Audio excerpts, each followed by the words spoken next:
Hi, my name is Kylie Blacksell and welcome to the Human Happiness video tutorial on how vision boards work. People have been using vision boards for decades all over the world to help them to actually manifest their dreams. So how do they actually work? What they work on is your reticular activating system, which is a section of your brain right down at the base of the brain stem. To give you an example of how the reticular activating system works is if you say you decide you're going to buy a brand new car.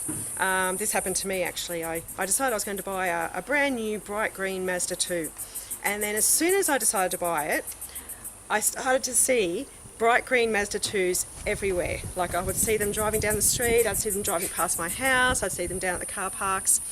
What happens is your reticular activating system seeks out that which you've set your mind to. So when you see something over and over again, what happens is it actually programs your brain to actually manifesting that.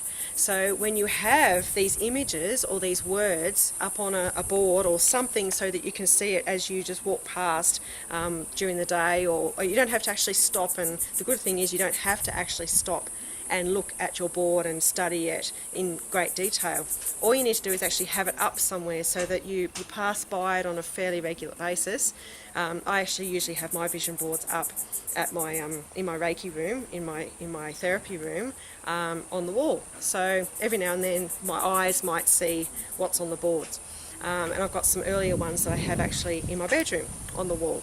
So when your reticular activating system sees that obviously through your eyes, it actually picks up those messages. What it does is it tries to manifest more of the same thing.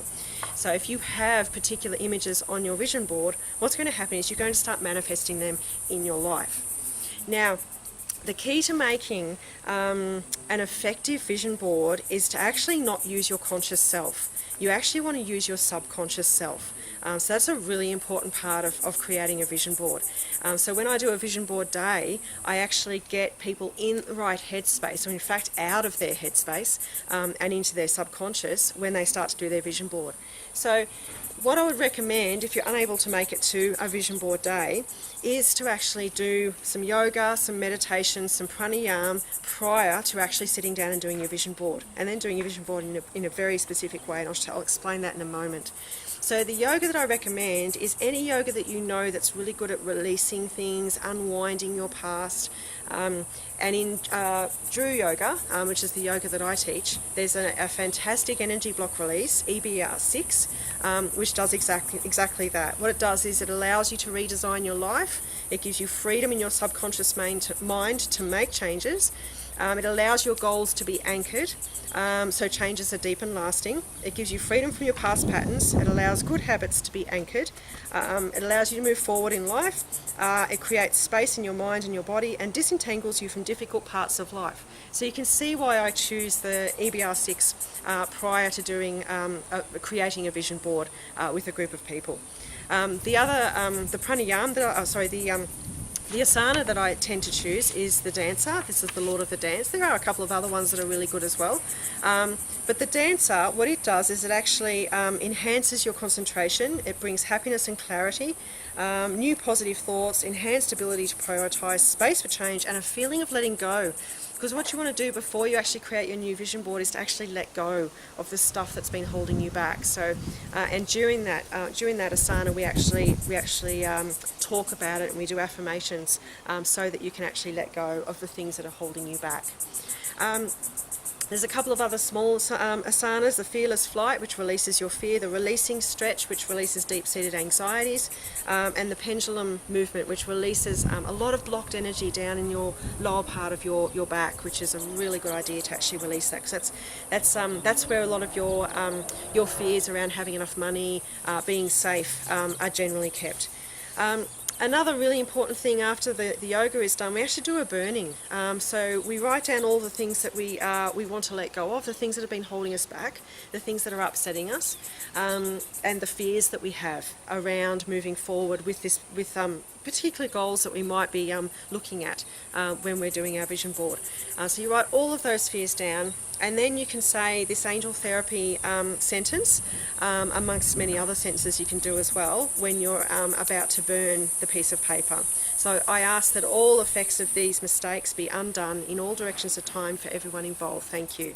So you don't actually address a particular angel, but what happens is it actually releases that energy from all of your bodies, okay? Your mental, emotional body, your physical body, your etheric bodies.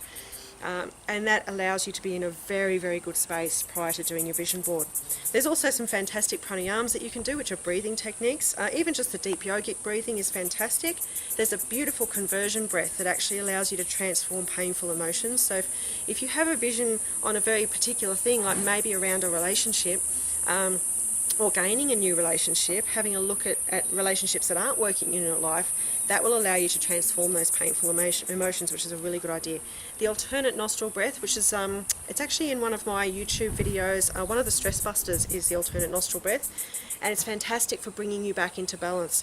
What you want to be doing if you're creating anything really, even if you're writing an essay or you're about to stand up and do a speech, anything like that, you want your left and right hemispheres of your brain to be in balance. The alternate nostril breath is fantastic for doing that. It also obviously brings calmness and balance, and it's fantastic preparation for meditation. I do highly recommend a meditation as well, but of course it depends on how much time you've got there. I usually spend about 2 hours doing the preparation, the yoga preparation, then we do our burn, and then we sit down and we do our actual vision board. So when you're doing your vision board, I've actually done quite a bit of research. I've looked at the East and the West readings and ideas about where to locate things on your vision board and how to go about doing it. What's really important is that you really are in the space of non-ego. Okay, so you want to be sitting down and be completely free to choose whatever you like. Okay, so what you do is you grab a heap of magazines, preferably not just from your pile. Grab a heap of magazines from people that you haven't read the magazine. Okay, but don't get stuck reading all the bits in the magazines, because you'll be there forever. But grab the magazines and let go of all of your ego fears, all of your conscious self, and just flick. And if there's anything that catches your eye, any pretty colour, any pretty image, anything that you just go, wow, I might use that. Don't know why, but I'm just going to cut it out anyway.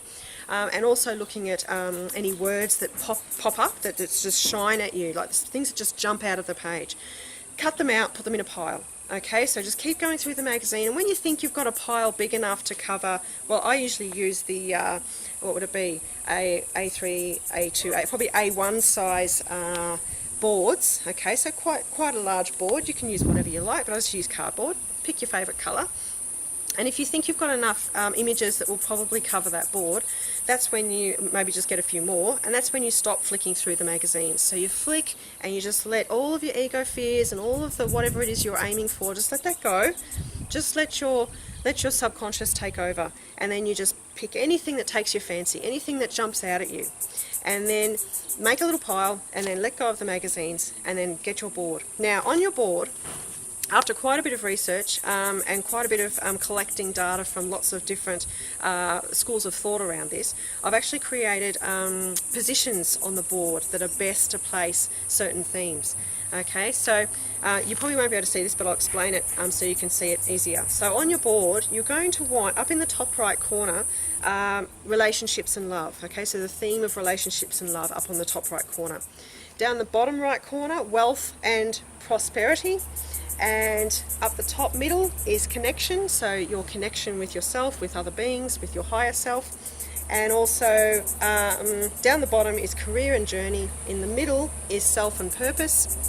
And up the top left is spirituality, and down the bottom left is knowledge and wisdom. You can, of course, put things wherever you like. You can be completely random. You don't have to follow a specific theme. But what I've found out is that when you place the images that fit those spots, so what I suggest you do is you pick up an image and you go, right, which spot will that go in? Will that go in spirituality? Does that feel right? Would it go in relationships in love? And it doesn't have to be a picture of someone in a relationship. It could be a flower. It could be a waterfall. It could be just a colour. It could be just a word that seems to have nothing to do with relationships in love, but you can put it there anyway. So there's no rhyme or reason here. There's no right way to do this. Let your ego go off and have a cup of tea somewhere while you let your subconscious just let your higher self come in and just take over and just put things where they feel right, okay? Have a look at your words on your piece of paper and go, okay, where am I going to put these on the board? And you'll find that very quickly your vision board is created. And then I suggest having it up on your wall for at least 6 months, maybe a year, and you'll find that your reticular activating system will actually pick up those images as you just casually walk past them. You don't have to study them, and it will actually start to manifest the things that are actually on your board. I've heard a story of a man who had a picture of a particular house, and he would have had it in the bottom section, wealth and prosperity, or career and journey, something down here in this section. And about 10 years later, they were moving house, and his vision board was in the bottom of a case, and his son pulled the vision board out. And he said, Dad, this is the house that we just moved into, and it was literally the same house that he had on the picture that he moved into, and he was completely unaware of it. He didn't realise that the house that he had on his vision board was actually exactly the same house that he just moved into. And so that's how powerful it can be. If you just have pictures of things, and it doesn't have to be actual physical what you want, so it doesn't have to be a picture of a house if you want a house. It could just be a flower or something, anything, any words, and that will allow you, if you've allowed yourself to just take over, just don't worry about the ego, don't worry about your fears, and just let it flow, you'll find that whatever's on that board is what was meant to be on that board. So I wish you all the best with creating your vision board. I do vision board days, but if you're unable to make it, you're quite welcome to use these ideas. You can definitely look up that energy block release from Drew Yoga, and the asana, the Lord of the Dance asana, and of course those breathing techniques, which are fantastic, and do a meditation as well. So I wish you all the best, and I'd love to hear your feedback. Any questions you've got, I'd love to hear those as well. Thank you.